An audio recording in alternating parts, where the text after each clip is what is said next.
Testing, testing, 1, 2, 3. How pale am I in this?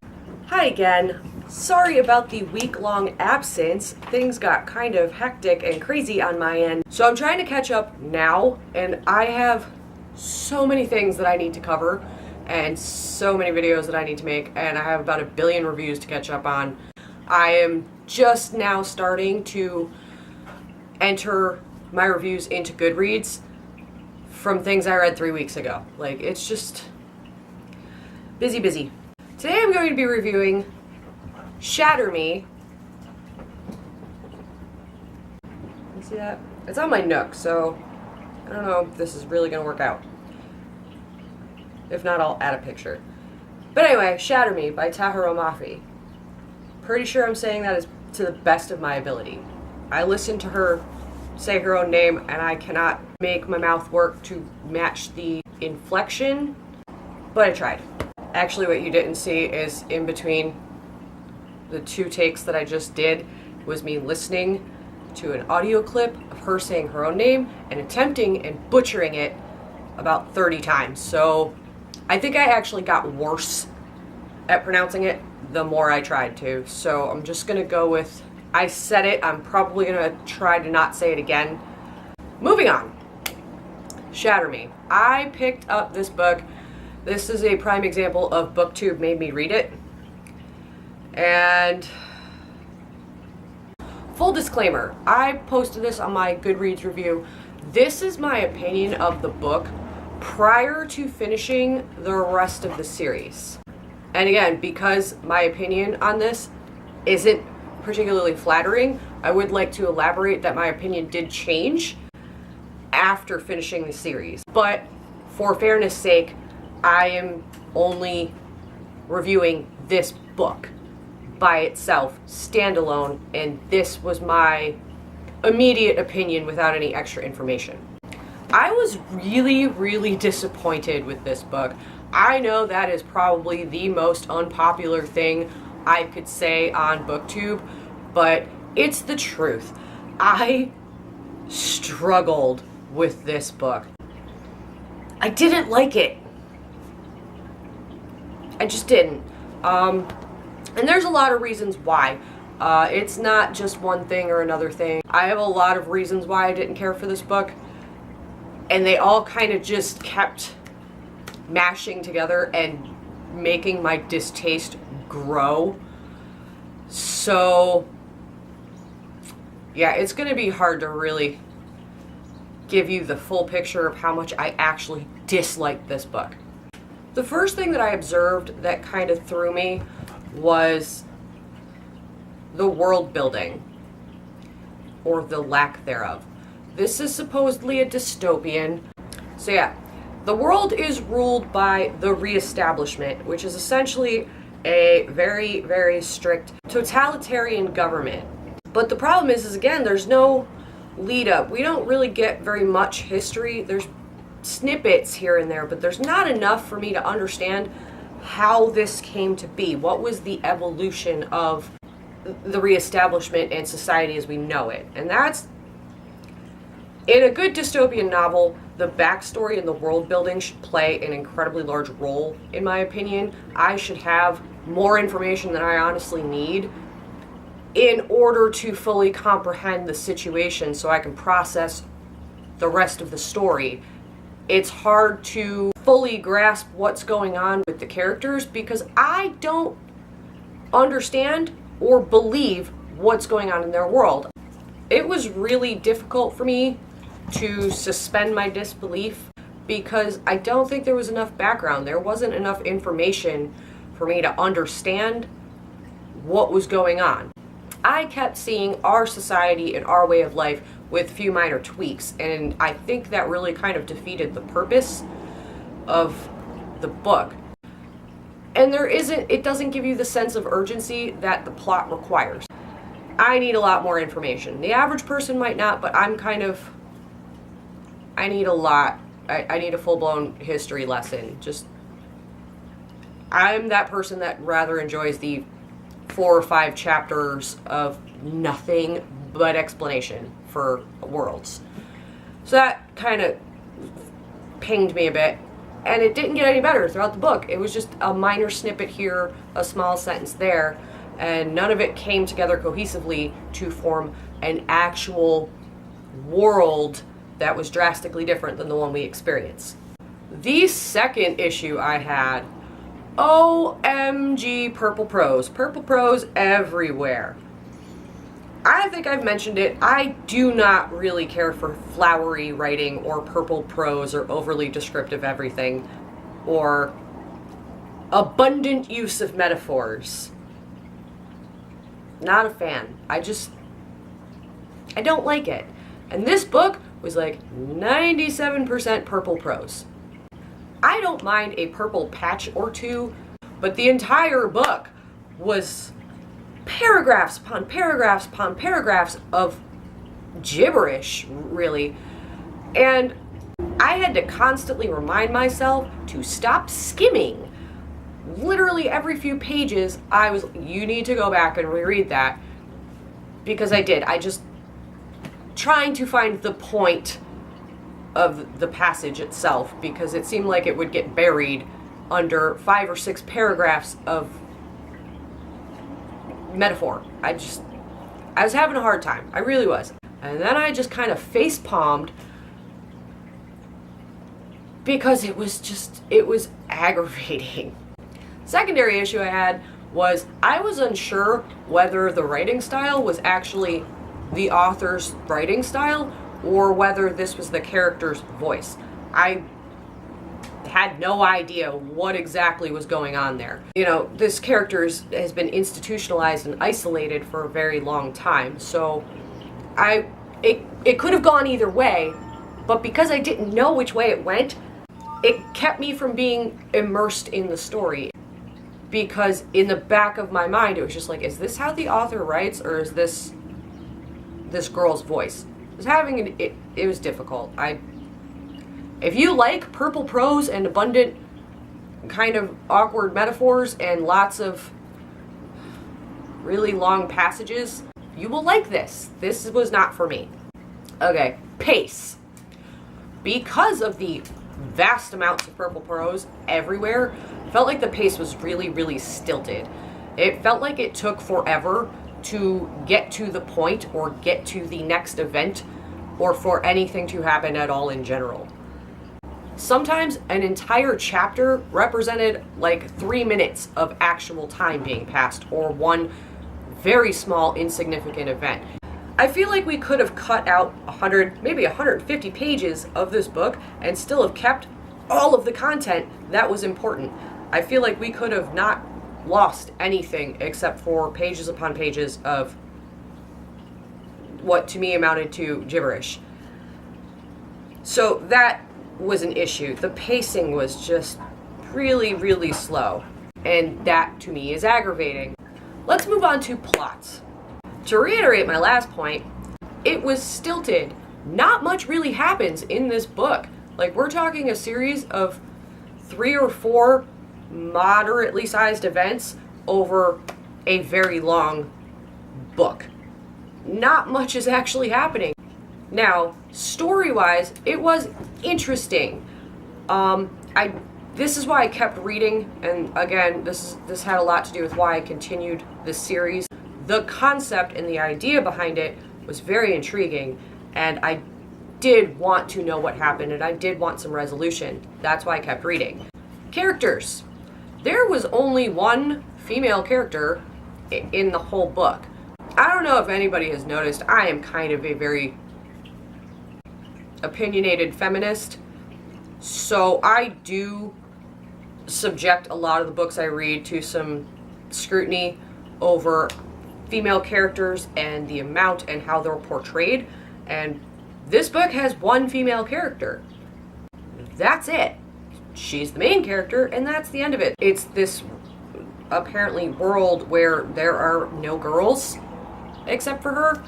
Again, that's not what happened, but that's what you gather from the story. This is one girl. That's it, surrounded by hundreds of men.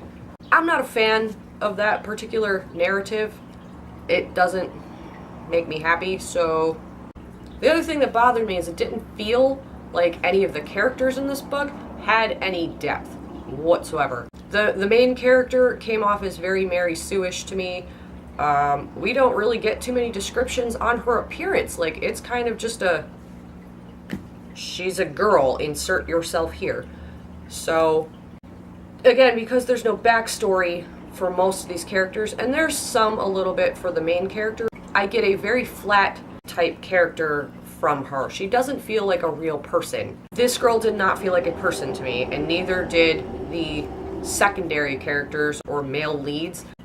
It felt to me like we had a Mary Sue, a brooding hero slash anti-hero Mary Stu McEveryman, and a sadistic bad guy. Like, there was no depth to these characters. There was no nuance that I could detect. They just were these very cliched tropes. I couldn't see them as people, and therefore I had a hard time actually giving a crap about what was going on. Which brings me to the end. I'm trying to do this without spoilers, but if you have no interest in hearing what I have to say, turn this off right now. I'll put a blip in that'll tell you when to come back. Okay, end. I don't even think there's a word for what I felt when I got to roughly the end of this book, or the climax, I guess. Not technically the end, the climax. I was pissing mad. Like, I was furious. I threw my Nook across the couch and then literally spent about 45 minutes on an epic rant to my husband, who was trying to work. He was peacefully sitting over there working, and I was just trying to explain to him what just happened. I was furious.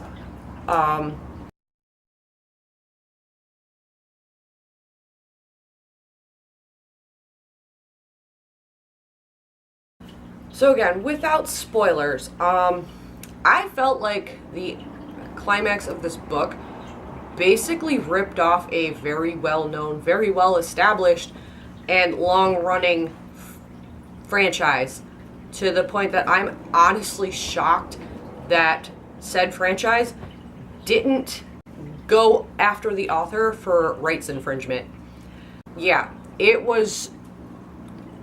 were already similarities throughout the book, and then the end came, and the similarities were so great that I was furious. As somebody who is a longtime fan of said franchise, I was extremely aggravated. I don't know if it was on purpose. I looked into it, and, she said she'd never even heard of it, which I kind of find a little strange, because this is a very large pop culture franchise at this point. But I won't put it past, somebody to be able to come up with a similar idea. It was just, at the time, I mean, epic rant. I don't think I'm making my point very clear. What I do here is just me talking. Like, even when I'm aggravated with things, that's just me sitting down having a chill conversation with the camera. I was almost yelling. I was so mad. I was yelling and swearing and doing a lot of hand movements and repeatedly throwing my Nook. And my poor husband was just sitting there.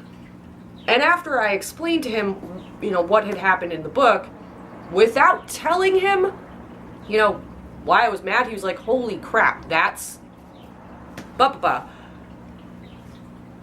I know, right? Like, he understood why I was so furious, but at the same time, he didn't really understand how mad I was, because I had just spent hours wading through this book and struggling through this book and desperately trying to get through it just for that to happen. I was so mad. I just so angry. So angry. I'm actually still kind of angry. I'm less angry now, but I can still feel the residual anger. That's how bad it was. It left me with such a bad taste in my mouth that it kind of ruined the rest of the book that I did enjoy, because there were parts that I did enjoy.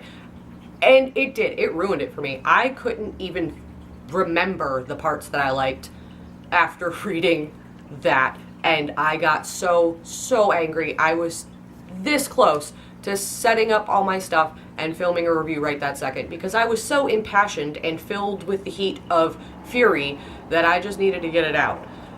I'm glad I waited because, like I said, my opinion has changed after reading the rest of the series, but whoa, I was not a happy camper. Now here's the thing. I did enjoy parts of this book. I am one of those people that can very strongly dislike and also like a book at the same time for different reasons. There were a lot of parts of this book I did not like at all, that irritated me or annoyed me or confused me or pissed me off or one thing or another. There were lots of parts that aggravated me about this book, but there were other parts that I genuinely enjoyed and wished they would have been expanded more. Things like the world building and some of the characters and some of the plot. I wish we would have gotten more of that because at its core, the author had a great idea with this book and it was very, very interesting. And I think that's why I got so aggravated, because I was seeing what to me had great potential to be an awesome story, and it kind of just fell on its face for me because there was just extra random stuff added in there and not enough of the important essentials. So that's not to say I hated this book and I don't like it and no one should ever read it. No, I liked a lot of parts of this book and I disliked a lot of parts of this book. That's why it's really hard for me to accurately review it. And again, my opinion drastically changed after reading the rest of the series. I was spitting mad, hated this damn book after I finished it, and then I started reading the rest of the series because I wanted some resolution. I needed closure. And after getting all the way through the other two books and the two short stories, novellas, whatever you want to call them, my opinion flipped. I mean, I'm still disappointed with the first book, but I have more insight now. Again, without spoilers, I have more insight as to the things I was complaining about. Now, for those of you who really, really like the book, that's great. That's fantastic. I'm happy for you. I envy you. I really, really do, because I wanted to like this book so much and I couldn't do it. And now on the flip side, after I finished reading this book, I went and looked at some reviews. A lot of people felt very similar to me. A lot of people stopped reading after this book, and this is kind of the point I would like to make to those people, to the people who are mad or disappointed or let down or just plain didn't like it. It does get better. And that's coming, again, from somebody who's pretty critical of things. I kind of just picked apart every important piece of this book. It does get better as you read the series. As it progresses, it gets much better, and you will understand why things are done the way they are. So originally on Goodreads, I gave this book a 1 star because I rated it immediately after finishing it, and like I said, I was pissed off. I was just furious. Now, after I finished reading the series, my opinion changed, so I did change my rating. I would like to give it 3 stars, just based on the insight that you gain from reading the entire series, but I don't think that's necessarily fair to people who, like me, might have a very hard time getting into or enjoying this book. So I did give it a 2 star. I'm trying to be relatively fair because, like I said, I did not enjoy reading this very much. I just didn't. I do wish people would continue with the series and finish the story. A lot of people, I feel like, because the way it was written, it's gonna lose a lot of people in the first book. So that's kind of why I'm giving it a 2 star. I wish I could give it higher, but I have to be honest with myself and with the people that I'm talking to this book about. I'm wondering if there's anything else I need to say about this book. This review is already like 45 freaking minutes long. I've been doing this for an hour now. Nope. So again, another unpopular opinion coming from my channel.